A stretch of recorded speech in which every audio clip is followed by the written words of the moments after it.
Hey everybody, Dan Gorfinkle with eXp Realty, 617-820-8085. Make sure you hit that like button, subscribe to my channel.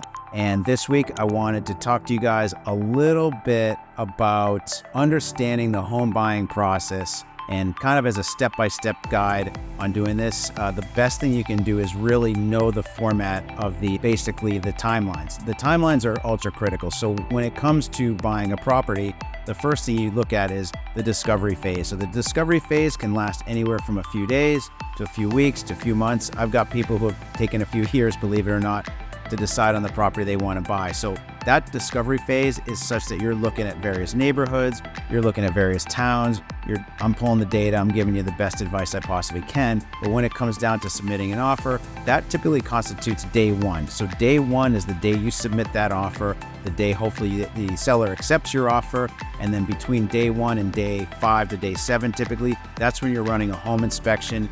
Usually what you have is the right of recourse if the home doesn't inspect well under the idea of your own inspector and your own self. You feel that it's not passing the test, so to speak. You have full recourse to your deposit.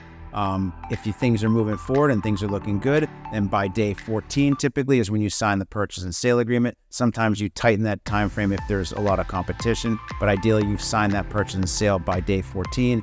You've put down 5% of the purchase price, and then also backing up for the offer date, you're putting down either $1,000 or $5,000 on day one. So now we're at day 14.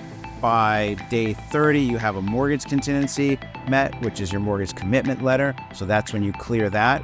And then typically by day 40 or day 45, you're closing on the property. So it's a relatively quick process overall. There's a lot of legwork involved, especially if you are getting a mortgage. It's basically feeling like you're getting audited when you're submitting all your tax returns, all sorts of stuff, employment letters, bank statements, but it's all part of the process.